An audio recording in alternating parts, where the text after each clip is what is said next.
ये।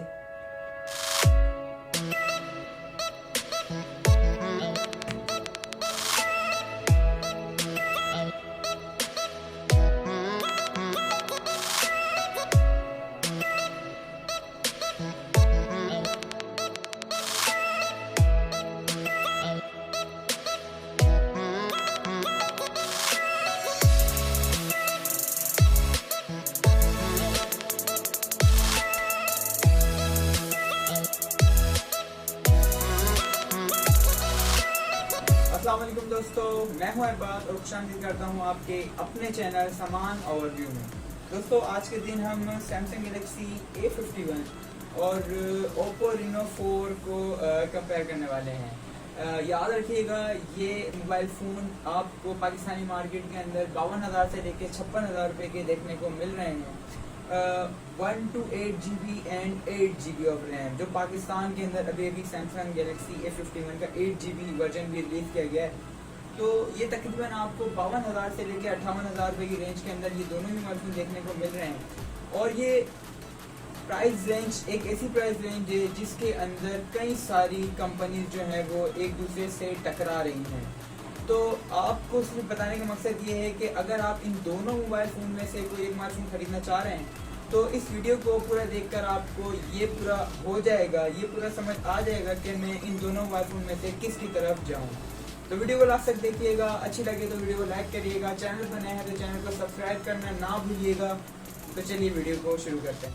तो दोस्तों अगर इसकी फर्स्ट स्पेसिफिकेशन पर नज़र दौड़ाएं तो इसकी अगर हम बॉडी पर इस पर नज़र हम रखें तो दोनों ही मोबाइल फ़ोन की जो बॉडी है वो प्लास्टिक की बनी हुई है और दोनों ही मोबाइल फ़ोन का जो बैक है वो भी प्लास्टिक का है। लेकिन सैमसंग गैलेक्सी A51 जो कंपनी क्लेम करती है वो इसकी जो बैक को ग्लास्टिक कंसीडर करती है। मतलब ये है कि ये इनकी एक अलग ही फॉर्म प्लास्टिक और ग्लास को मिलाकर कोई एक नई फॉर्म है ग्लास्टिक, वो सैमसंग गैलेक्सी A51 के अंदर बैक के अंदर लगी हुई है। लेकिन अगर हम फ्रंट पे जाएं तो दोनों ही मोबाइल फोन के अंदर कॉर्निंग गोरिल्ला ग्लास 3 की प्रोटेक्शन आपको देखने को मिल रही है। अगर मैं वेट की बात करूं तो दोनों ही मोबाइल फोन तकरीबन एक हैं।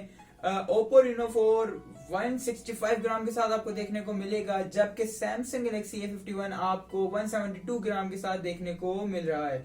अगर मैं डिस्प्ले पे जाऊं तो दोनों ही मोबाइल फोन की डिस्प्ले A1 है, मतलब दोनों ही मोबाइल फोन की डिस्प्ले को मैं कमतर नहीं कह सकता किसी भी एंगल से, किसी भी तौर तरीके से। लेकिन अगर आप मेरे से कहें कि बेस्ट एंड बेस्ट किस मोबाइल फोन की स्क्रीन है तो मैं आपको सैमसंग गैलेक्सी A51 की जो स्क्रीन है उसको मतलब ये है कि कंसीडर उसको मतलब कहूंगा कि ये जो स्क्रीन है वो बहुत ज्यादा अच्छी स्क्रीन है, क्योंकि सैमसंग जो है वो दुनिया का एक बहुत बड़ा वेंडर है स्क्रीन के मामले में। और आपको पता ही है कि सैमसंग जो है वो सबसे अच्छी स्क्रीन बनाने के अंदर आता है। और अगर हम इसके स्क्रीन की साइज की बात करें तो सैमसंग गैलेक्सी A51 6.4 इंच की स्क्रीन के साथ आपको देखने को मिलेगा, जबकि Oppo Reno 4 आपको 6.5 इंच के साथ देखने को मिल रहा है। मतलब स्क्रीन के साइज भी दोनों के तकरीबन एक ही हैं। लेकिन मैं आपको ये बताना चाहूँगा कि अगर मैं इनके बेजल्स की बात करूँ तो सैमसंग इधर बाजी ले जाता है, क्योंकि इसके जो मतलब ये जो नीचे के जो बेजल्स हैं वो सैमसंग गैलेक्सी A51 के बहुत ज़्यादा थिन हैं। अगर मैं बात करूं इसके प्लेटफॉर्म की तो सैमसंग गैलेक्सी A51 और Oppo Reno 4 दोनों Android 10 के साथ आते हैं। वो बात अलग है कि Oppo के अंदर कलर OS 7.2 है, जबकि सैमसंग गैलेक्सी A51 के अंदर आपको One UI 2.1 देखने को मिल रहा है। अगर मैं बात करूं इनकी चिपसेट की तो इधर बाजी बिल्कुल अलग अलग है।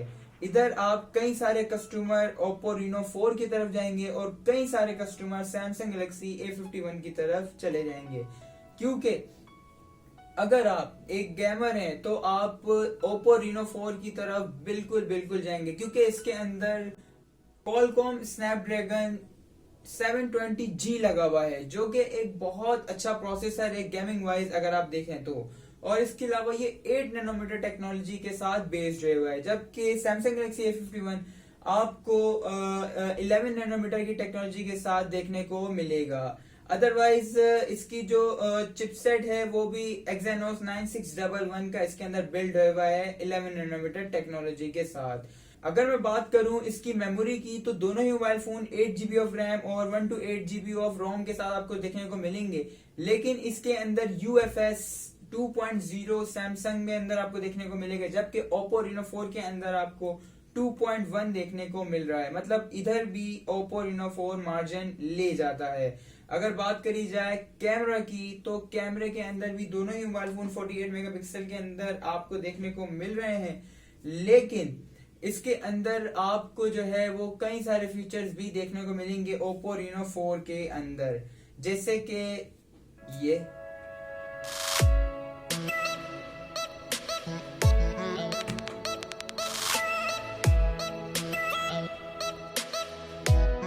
और ये भी।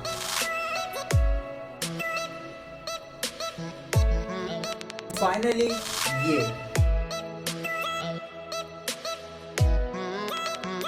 तो अब आपको ये दोनों चीजें रखने का मकसद पता चल ही गया होगा। जबकि सैमसंग गैलेक्सी A51 के अंदर सिर्फ ये कुछ फीचर्स आपको फोटो के अंदर ही, मतलब फोटो क्लिक करने के बाद ही आपको देखने को मिल रहे होंगे। अगर मैं बात करूं इसके डेप्थ सेंसर की, तो इसके अंदर 5 मेगापिक्सल का डेप्थ सेंसर है, जबकि ओप्पो में 2 मेगापिक्सल का है। इसके अंदर मैक्रो 5 मेगापिक्सल का है, जबकि ओप्पो के अंदर 2 मेगापिक्सल का है। अल्ट्रा वाइड सैमसंग में 12 मेगापिक्सल का है, जबकि ओप्पो के अंदर 8 मेगापिक्सल का अल्ट्रा वाइड लेंस लगा हुआ है। लेकिन इसके अलावा मैं आपको बताना चाहूँगा कि मैं एक कंप्लीट वीडियो भी बनाऊंगा जिसके अंदर इसकी कंप्लीट कैमरा कंपैरिजन आपको दिखाया जाएगा। तो आप अगर उस वीडियो को देखना चाहते हैं तो चैनल को सब्सक्राइब जरूर कर लें और बेल के आइकन की घंटी पर भी जरूर क्लिक कर लें। मूव टू सेल्फी कैमरा, दोनों ही मोबाइल फोन के अंदर 32 मेगापिक्सल का कैमरा आपको देखने को मिल रहा है। अगर हम बात करें इसके 3.5 जैक मतलब साउंड जैक की, तो बिल्कुल इसके अंदर साउंड जैक भी मौजूद है, जो बहुत बड़ा प्लस पॉइंट है। ब्लूटूथ की टेक्नोलॉजी दोनों की सेम है, वाईफाई की टेक्नोलॉजी दोनों की सेम है, और इसके अलावा दोनों के अंदर ही टाइप सी के पोर्ट आपको देखने को मिल रहे होंगे। अगर मैं बात करूं इसकी बैटरी की, तो दोनों ही मोबाइल फोन के अंदर 4000 mAh की बैटरी लगी हुई है। Oppo Reno 4 के अंदर 4015 mAh की बैटरी लगी हुई है। लेकिन जो चीज इसको क्लियर विन कराती है Oppo को, वो है इसकी वूक चार्जिंग। मतलब ये है कि Oppo के अंदर 30 वाट की वूक चार्जिंग लगी हुई है। अब मेरे फाइनल व्यूज जो मैं इन दोनों मोबाइल फोन के बारे में दूंगा वो ये है कि अब अगर कोई कस्टमर गेमिंग वाइज इन दोनों मोबाइल फोन में से कोई खरीदना चाहता है, तो मैं उसको यही बताना चाहूँगा कि आप क्लियरली तौर पर Oppo Reno 4 की तरफ जाएं। अदरवाइज अगर आप एक ऐसे कस्टमर हैं जो एक ब्रांड कॉन्शियस हैं और आपको एक अच्छा मोबाइल फ़ोन चाहिए, और ऐसा मोबाइल फ़ोन भी चाहिए कि जिसके रेट इतनी जल्दी कम ना हो, क्योंकि रिसेंटली तौर पर हमने ये देखा Oppo ने अपने मोबाइल फ़ोन पे 10,000 15,000 रुपये तक नीचे कर दिए थे। तो मैं आपको यही बताना चाहूँगा कि ब्रांड जो होते हैं वो ज़रा अपने मोबाइल फ़ोन और अपनी कंपनी को ज़रा देखकर ही रेट कम करते हैं। और अगर आप कैमरा वाइज इन दोनों मोबाइल फ़ोन में से कोई सा मोबाइल फ़ोन खरीदना चाहते हैं, तो मैं फिर भी आपको ये कहूँगा कि मेरी नेक्स्ट वीडियो जो आने वाली है उसके अंदर मैं आपको क्लियरली बता दूंगा कि इन दोनों मोबाइल फ़ोन में से आपको कौन सा मोबाइल फ़ोन खरीदना चाहिए। तो इस वीडियो में इतना ही। अपना ख्याल रखें, मुझे दें इजाज़त। अल्लाह हाफिज़।